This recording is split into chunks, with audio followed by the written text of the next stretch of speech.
The Hunt for Red October by Tom Clancy.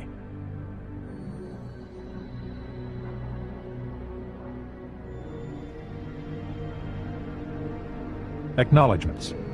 For technical information and advice, I am especially indebted to Michael Shelton, former naval aviator, Larry Bond, whose naval war game Harpoon was adopted for the training of NROTC cadets, Drs. Jerry Sterner and Craig Jeske, and Lieutenant Commander Gregory Young, USN. For Ralph Chatham, a subdriver who spoke the truth, and for all the men who wear dolphins. The Hunt for Red October. The first day, Friday, 3 December. The Red October. Captain First Rank Marco Ramius of the Soviet Navy was dressed for the Arctic conditions normal to the Northern Fleet submarine base at Polyarny. 5 layers of wool and oilskin enclosed him. A dirty harbor tug pushed his submarine's bow around to the north, facing down the channel. The dock that had held his Red October for 2 interminable months was now a water-filled concrete box, one of the many specially built to shelter strategic missile submarines from the harsh elements. On its edge, a collection of sailors and dockyard workers watched his ship sail in stolid Russian fashion without a wave or a cheer. "Engines ahead slow, Komarov," he ordered. The tug slid out of the way, and Ramius glanced aft to see the water stirring from the force of the twin bronze propellers. The tug's commander waved. Ramius returned the gesture. The tug had done a simple job, but done it quickly and well. The Red October, a Typhoon-class sub, moved under her own power towards the main ship channel of the Kola Fjord. "There's Purga, Captain." Gregory Komarov pointed to the icebreaker that would escort them to sea. Ramius nodded. The 2 hours required to transit the channel would tax not his seamanship, but his endurance. There was a cold north wind blowing, the only sort of north wind in this part of the world. Late autumn had been surprisingly mild, and scarcely any snow had fallen in an area that measures it in meters. Then, a week before, a major winter storm had savaged the Murmansk coast, breaking pieces off the Arctic ice pack. The icebreaker was no formality. The Purga would butt aside any ice that might have drifted overnight into the channel. It would not do at all for the Soviet Navy's newest missile submarine to be damaged by an errant chunk of frozen water. The water in the fjord was choppy, driven by the brisk wind. It began to lap over the October's spherical bow, rolling back down the flat missile deck which lay before the towering black sail. The water was coated with the bilge oil of numberless ships, filth that would not evaporate in the low temperatures, and that left a black ring on the rocky walls of the fjord as though from the bath of a slovenly giant. An altogether apt simile, Ramius thought. The Soviet giant cared little for the dirt it left on the face of the earth, he grumbled to himself. He had learned his seamanship as a boy on inshore fishing boats, and knew what it was to be in harmony with nature. "Increase speed to 1/3, he said. Komarov repeated his captain's order over the bridge telephone. The water stirred more as the October moved astern of the Purga. Captain Lieutenant Komarov was the ship's navigator, his last duty station having been harbor pilot for the large combatant vessels based on both sides of the wide inlet. The 2 officers kept a weather eye on the armed icebreaker 300 meters ahead. The Purga's afterdeck had a handful of crewmen stomping about in the cold, one wearing the white apron of a ship's cook. They wanted to witness the Red October's first operational cruise, and besides, sailors will do almost anything to break the monotony of their duties. Ordinarily, it would have irritated Ramius to have his ship escorted out. The channel here was wide and deep, but not today. The ice was something to worry about, and so, for Ramius, was a great deal else. "So, my captain, again we go to sea to serve and protect the Rodina." Captain Second Rank Ivan Yureyevich Putin poked his head through the hatch, without permission as usual, and clambered up the ladder with the awkwardness of a landsman. The tiny control station was already crowded enough with a captain, the navigator, and a mute lookout. Putin was the ship's Zampolit, political officer. Everything he did was to serve the Rodina, motherland, a word that had mystical connotations to a Russian, and, along with V.I. Lenin, was the Communist Party's substitute for a godhead. "Indeed, Ivan," Ramius replied, with more good cheer than he felt. 2 weeks at sea. It is good to leave the dock. A seaman belongs at sea, not tied alongside, overrun with bureaucrats and workmen with dirty boots. And we will be warm." "You find this cold?" Putin asked incredulously. For the 100th time, Ramius told himself that Putin was the perfect political officer. His voice was always too loud, his humor too affected. He never allowed a person to forget what he was. the perfect political officer, Putin was an easy man to fear. "I have been in submarines too long, my friend. I grow accustomed to moderate temperatures and a stable deck under my feet." Putin did not notice the veiled insult. He'd been assigned to submarines after his first tour on destroyers had been cut short by chronic seasickness, and perhaps because he did not resent the close confinement aboard submarines, something that many men cannot tolerate. "Ah, Marko Alexandrovich, in Gorky on a day like this, flowers bloom." "And what sort of flowers might those be, comrade political officer?" Ramius surveyed the fjord through his binoculars. At noon the sun was barely over the southeast horizon, casting orange light and purple shadows along the rocky walls. "Why, snowflowers, of course," Putin said, laughing loudly. "On a day like this, the faces of the children and the women glow pink. Your breath trails behind you like a cloud, and the vodka tastes especially fine. Ah, to be in Gorky on a day like this!" "The bastard ought to work for In-Tourist," Ramius told himself, except that Gorky is a city closed to foreigners. He had been there twice. It had struck him as a typical Soviet city, full of ramshackle buildings, dirty streets, and ill-clad citizens. As it was in most Russian cities, winter was Gorky's best season. The snow hid all the dirt. Ramius, half-Lithuanian, had childhood memories of a better place, a coastal village whose Hanseatic origin had left rows of presentable buildings. It was unusual for anyone other than a great Russian to be aboard, much less command, a Soviet naval vessel. Marko's father, Alexander Ramius, had been a hero of the party, a dedicated, believing communist who had served Stalin faithfully and well. When the Soviets first occupied Lithuania in 1940, the elder Ramius was instrumental in rounding up political dissidents, shop owners, priests, and anyone else who might have been troublesome to the new regime. All were shipped off to fates that now even Moscow could only guess at. When the Germans invaded a year later, Alexander fought heroically as a political commissar, and was later to distinguish himself in the Battle of Leningrad. In 1944, he returned to his native land with the spearhead of the 11th Guards Army to wreak bloody vengeance on those who had collaborated with the Germans or been suspected of such. Marko's father had been a true Soviet hero, and Marko was deeply ashamed to be his son. His mother's health had been broken during the endless siege of Leningrad. She died giving birth to him, and he was raised by his paternal grandmother in Lithuania, while his father strutted through the party central committee in Vilnius, awaiting his promotion to Moscow. He got that, too, and was a candidate member of the Politburo when his life was cut short by a heart attack. Marko's shame was not total. His father's prominence had made his current goal a possibility, and Marko planned to wreak his own vengeance on the Soviet Union, enough perhaps to satisfy the thousands of his countrymen who had died before he was even born. "Where we are going, Ivan Yureyevich, it will be colder still." Putin clapped his captain's shoulder. Was his affection feigned or real, Marko wondered. Probably real. Ramius was an honest man, and he recognized that this short, loud oaf did have some human feelings. "Why is it, comrade Capitan, that you always seem glad to leave the Rodinia and go to sea?" Ramius smiled behind his binoculars. "A seaman has one country, Ivan Yureyevich, but two wives. You never understand that. Now I go to my other wife, the cold, heartless one that owns my soul." Ramius paused. The smile vanished. "My only wife now." Putin was quiet for once, Marko noted. The political officer had been there, had cried real tears as the coffin of polished pine rolled into the cremation chamber.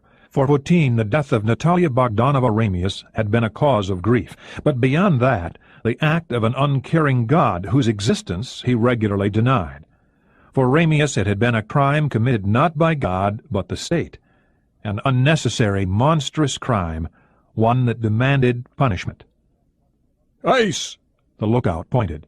"Loose pack ice, starboard side of the channel, or perhaps something calved off the east side glacier. We'll pass well clear," Komarov said. "Captain," the bridge speaker had a metallic voice. "Message from fleet headquarters. "Read it." Exercise area clear. No enemy vessels in vicinity. Proceed as per orders. Signed, Korov, Fleet Commander." "Acknowledged," Ramius said. The speaker clicked off. So, no Americancy about? You doubt the fleet commander? Putin inquired. I hope he is correct, Ramius replied, more sincerely than his political officer would appreciate. But you remember our briefings. Putin shifted on his feet. Perhaps he was feeling the cold. Those American 688-class submarines, Ivan, the Los Angeleses. Remember what one of their officers told our spy, that they could sneak up on a whale and bugger it before it knew they were there? I wonder how the KGB got that bit of information. A beautiful Soviet agent trained in the ways of the decadent West, too skinny the way the imperialists like their women, blonde hair.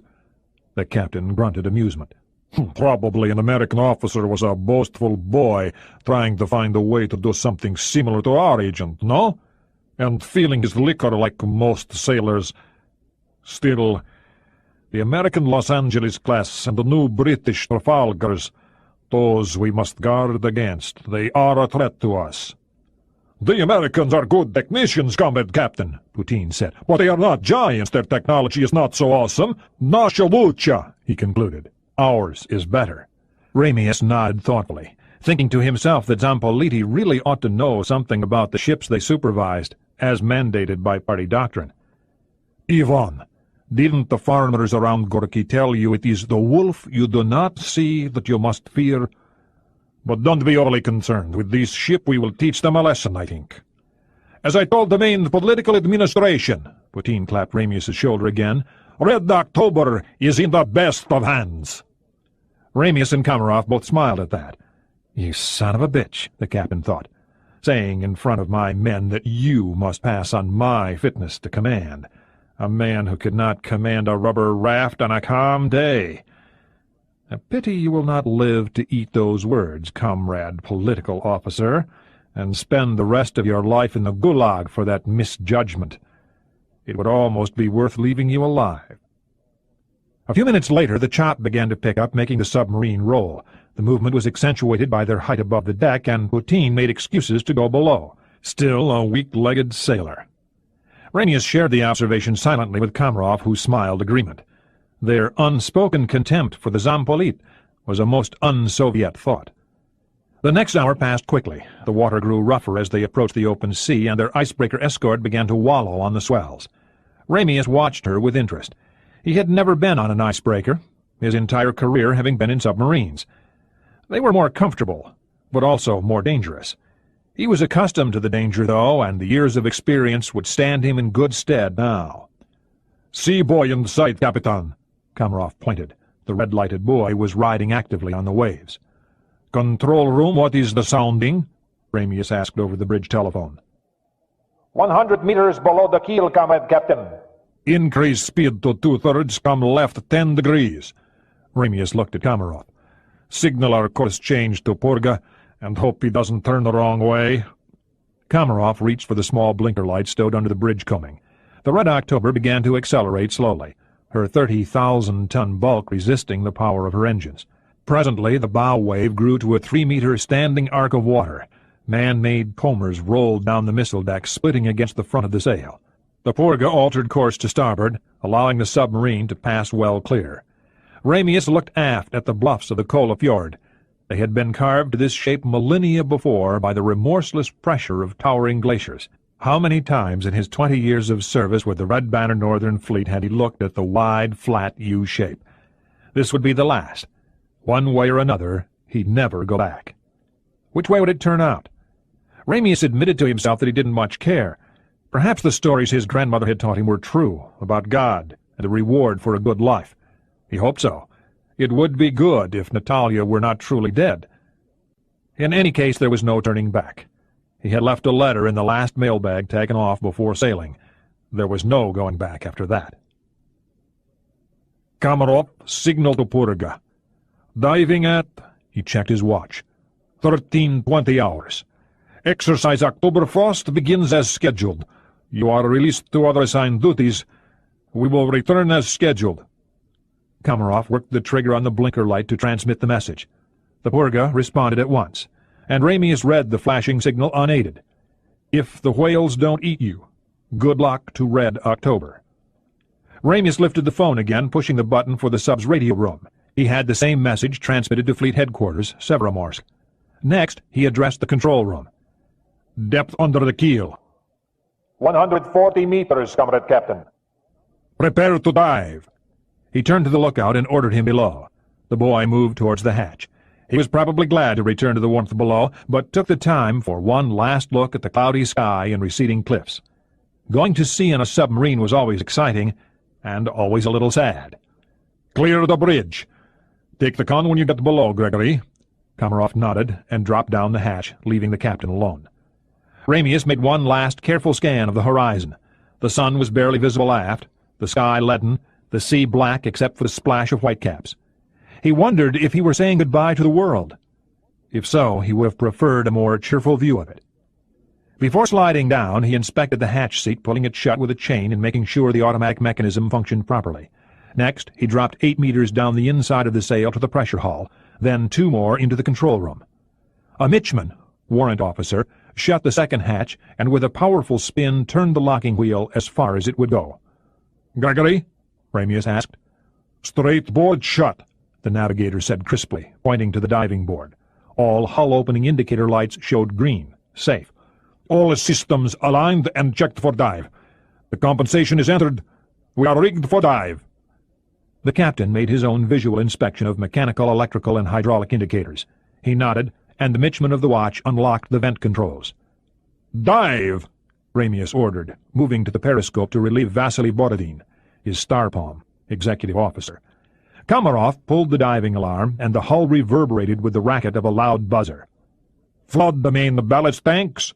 Rig out the diving planes. 10 degrees down angle on the planes," Komarov ordered, his eyes alert to see that every crewman did his job exactly. Ramius listened carefully but did not look. Komarov was the best young seaman he had ever commanded, and had long since earned his captain's trust. The Red October's hull was filled with the noise of rushing air as vents at the top of the ballast tanks were opened, and water entering from the tank floods at the bottom chased the buoying air out. It was a lengthy process, for the submarine had many such tanks, each carefully subdivided by numerous cellular baffles. Ramius adjusted the periscope lens to look down and saw the black water change briefly to foam. The Red October was the largest and finest command Ramius had ever had, but the sub had one major flaw. She had plenty of engine power and a new drive system that he hoped would befuddle American and Soviet submarines alike, but she was so big that she changed depth like a crippled whale. Slow going up, even slower going down. "Scope under." Ramius stepped away from the instrument after what seemed a long wait. "Down the periscope." "Passing 40 meters, Komarov said. "Level off at 100 meters. Ramius watched his crewmen now. The first dive could make experienced men shudder, and half his crew were farm boys straight from training camp. The hull popped and creaked under the pressure of the surrounding water, something that took getting used to. A few of the younger men went pale, but stood rigidly upright. Komarov began the procedure for leveling off at the proper depth. Ramius watched with a pride he might have felt for his own son as the lieutenant gave the necessary orders with precision. He was the first officer Ramius had recruited. The control room crew snapped to his command. 5 minutes later the submarine slowed her descent at 90 meters and settled the next 10 to a perfect stop at 100. "Well done, Comrade Lieutenant. You have the con. Slow to 1/3 speed. Have the sonarmen listen on all passive systems." Ramius turned to leave the control room, motioning Putin to follow him. And so it began. Ramius and Putin went after the submarine's wardroom. The captain held the door open for the political officer, then closed and locked it behind himself. The Red October's wardroom was a spacious affair for a submarine, located immediately forward of the galley, aft of the officer accommodations. Its walls were soundproofed, and the door had a lock because her designers had known that not everything the officers had to say was necessarily for the ears of the enlisted men. It was large enough for all of the October's officers to eat as a group, though at least 3 of them would always be on duty. The safe containing the ship's orders was here, not in the captain's stateroom where a man might use his solitude to try opening it by himself. It had 2 dials. Ramius had one combination, Putin the other, which was hardly necessary since Putin undoubtedly knew their mission orders already. So did Ramius, but not all the particulars. Putin poured tea as the captain checked his watch against the chronometer mounted on the bulkhead. 15 minutes until he could open the safe. Putin's courtesy made him uneasy. 2 more weeks of confinement, Zampolik said, stirring his tea. The Americans do this for 2 months, Ivan. Of course their submarines are far more comfortable. Despite her huge bulk, the October's crew accommodations would have shamed a gulag jailer. The crew consisted of 15 officers, housed in fairly decent cabins aft, and 100 enlisted men whose bunks were stuffed into corners and racks throughout the bow forward of the missile room. The October's size was deceptive. The interior of her double hull was crammed with missiles, torpedoes, a nuclear reactor and its support equipment, a huge backup diesel power plant, and bank of nickel-cadmium batteries outside the pressure hull, which was 10 times the size of its American counterparts. Running and maintaining the ship was a huge job for so small a crew, even though extensive use of automation made her the most modern of Soviet naval vessels. Perhaps the men didn't need proper bunks. They would only have 4 or 6 hours a day to make use of them. This would work to Ramius's advantage. Half of his crew were draftees on their first operational cruise, and even the more experienced men knew little enough. The strength of his enlisted crew, unlike that of Western crews, resided much more in his 11 Michmanye warrant officers than in his Glavny Starshiny senior petty officers. All of them were men who were specifically trained to do, exactly what their officers told them, and Ramius had picked the officers. "You want to cruise for 2 months?" Putin asked. "I have done it on diesel submarines. A submarine belongs at sea, Ivan. Our mission is to strike fear into the hearts of the imperialists. We do not accomplish this tied up in our barn at Polyarny most of the time. But we cannot stay at sea any longer because any period over 2 weeks and the crew loses efficiency. In 2 weeks this collection of children will be a mob of numbed robots." Ramius was counting on that. "And we could solve this by having capitalist luxuries?" Putin sneered. "A true Marxist is objective, comrade political officer," Ramius chided, savoring this last argument with Putin. "Objectively, that which aids us in carrying out our mission is good. That which hinders us is bad. Adversity is supposed to hone one's spirit and skill, not dull them. Just being aboard the submarine is hardship enough, is it not?" "Not for you, Marco," Putin grinned over his tea. "I am a seaman. Our crewmen are not, most never will be. They are a mob of farmers' sons and boys who yearn to be factory workers. We must adjust to the times, Ivan. These youngsters are not the same as we were." "That is true enough," Putin agreed. "You are never satisfied, comrade captain. I suppose it is men like you who force progress upon us all." Both men knew exactly why Soviet missile submarines spent so little of their time, barely 15% of it, at sea, and it had nothing to do with creature comforts. The Red October carried 26 SS-N-20 Seahawk missiles, each with 8 500-kiloton multiple independently targetable reentry vehicles, MIRVs, enough to destroy 200 cities. Land-based bombers could only fly a few hours at a time, then had to return to their bases. Land-based missiles arrayed along the main east-west Soviet rail network were always where paramilitary troops of the KGB could get at them, lest some missile regiment commander suddenly came to realize the power at his fingertips. But missile submarines were, by definition, beyond any control from land. Their entire mission was to disappear. Given that fact, Marco was surprised that his government had them at all. The crew of such vessels had to be trusted. And so they sailed less often than their Western counterparts, and when they did, it was with a political officer aboard to stand next to the commanding officer, a second captain always ready to pass approval on every action. "Do you think you could do it, Marco, cruise for 2 months with these farm boys?" "I prefer half-trained boys, as you know. They have less to unlearn. Then I can train them to be seamen the right way, my way. My personality cult?" Putin laughed as he lit a cigarette. "That observation has been made in the past, Marco, but you are our best teacher and your reliability is well known." This was very true. Ramius had sent hundreds of officers and seamen onto other submarines whose commanders were glad to have them. It was another paradox that a man could engender trust within a society that scarcely recognized the concept. Of course, Ramius was a loyal party member, the son of a party hero who had been carried to his grave by 3 Politburo members. Poutine waggled his finger. "You should be commanding one of our higher naval schools, Comrade Captain.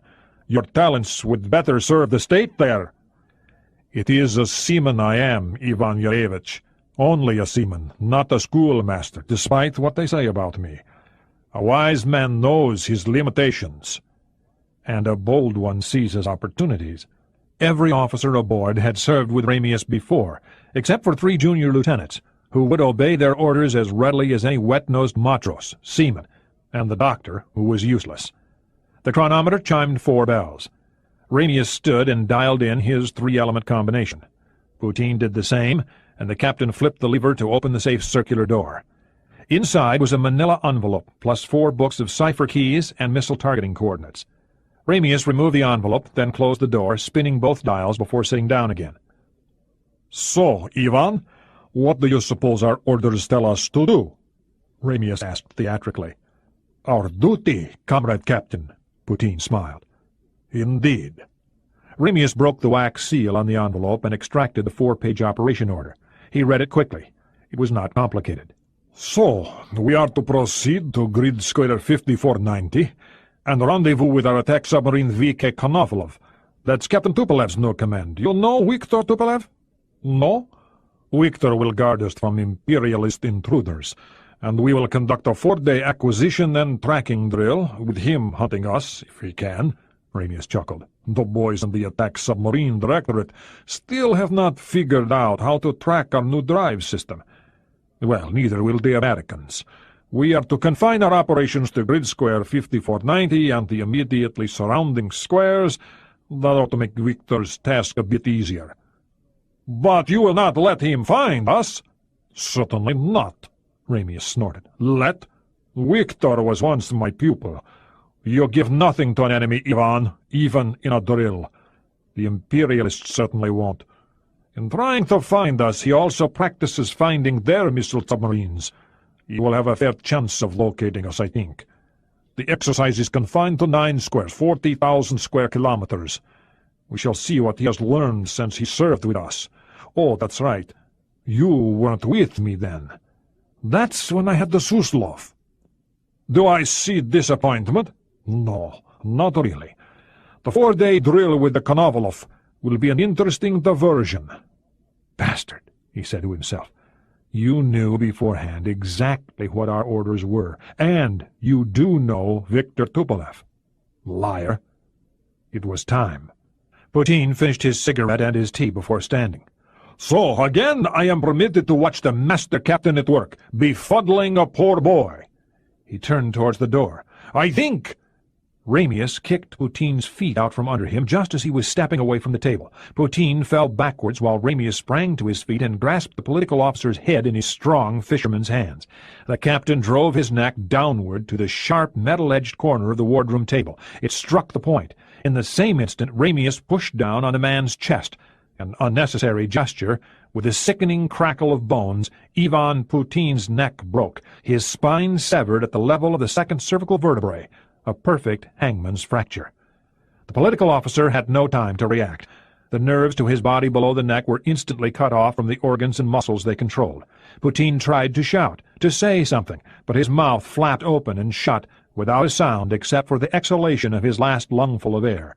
He tried to gulp air down like a landed fish, and this did not work. Then his eyes went up to Ramius, wide in shock. There was no pain and no emotion but surprise. The captain laid him gently on the tile deck. Ramius saw the face flash with recognition, then darken. He reached down to take Poutine's pulse. It was nearly 2 minutes before the heart stopped completely. When Ramius was sure that his political officer was dead, he took the teapot from the table and poured 2 cups worth on the deck, careful to drip some on the man's shoes. Next, he lifted the body to the wardroom table and threw open the door. "Dr. Petrov, to the wardroom, at once!" The ship's medical office was only a few steps aft. Petrov was there in seconds, along with Vasily Borodin, who had hurried aft from the control room. "He slipped on the deck where I spilled my tea," Ramius gasped, performing closed-heart massage on Poutine's chest. "I tried to keep him from falling, but he hit his head on the table." Petrov shoved the captain aside, moved the body around, and leapt on the table to kneel astride it. He tore the shirt open, then checked Poutin's eyes. Both pupils were wide and fixed. The doctor felt around the man's head, his hands working down toward the neck. They stopped there, probing. The doctor shook his head slowly. "Comrade Poutin is dead. His neck is broken."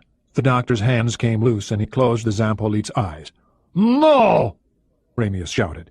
"He was alive only a minute ago." The commanding officer was sobbing. "It's my fault. I tried to catch him, but I failed. My fault." He collapsed into a chair and buried his face in his hands. "My fault," he cried, shaking his head in rage, struggling visibly to regain his composure. An altogether excellent performance. Petrov placed his hand on the captain's shoulder. "It was an accident, Comrade Captain. These things happen even to experienced men. It was not your fault. Truly, comrade." Ramius swore under his breath, regaining control of himself. "There is nothing you can do?" Petrov shook his head. "Even in the finest clinic in the Soviet Union nothing could be done. Once the spinal cord is severed, there is no hope. Death is virtually instantaneous, but also it is quite painless," the doctor added consolingly. Ramius drew himself up as he took a long breath. His face set. "Comrade Poutin was a good shipmate, a loyal party member, and a fine officer." Out the corner of his eye he noticed Borodin's mouth twitch. "Comrades, we will continue our mission. Dr. Petrov, you will carry our comrade's body to the freezer. This is gruesome, I know, but he deserves and will get an honorable military funeral with his shipmates in attendance, as it should be, when we return to port." "Will this be reported to fleet headquarters?" Petrov asked. "We cannot. Our orders are to maintain strict radio silence." Ramius handed the doctor a set of operations orders from his pocket, not those taken from the safe. "Page 3, Comrade Doctor." Petrov's eyes went wide, reading the operational directive. "I would prefer to report this, but our orders are explicit.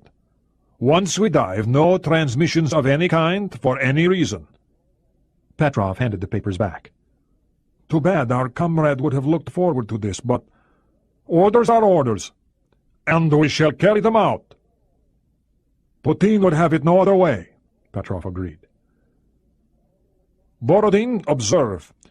I take the comrade political officer's missile control key from his neck as per regulations," Ramius said, pocketing the key and chain.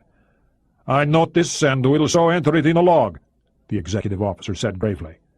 Petrov brought in his corpsman. Together they took the body aft to the medical office, where it was zippered into a body bag. The corpsman and a pair of sailors then took it forward through the control room into the missile compartment. The entrance to the freezer was on the lower missile deck, and the men carried the body through the door. While two cooks removed food to make room for it, the body was set reverently down in the corner. Aft, the doctor and the executive officer made the necessary inventory of personal effects, one copy for the ship's medical file, another for the ship's log, and a third for a box that was sealed and locked up in the medical office. Forward, Ramius took the con in a subdued control room. He ordered the submarine to a course of 290 degrees, west-northwest. Grid square 5490 was to the east.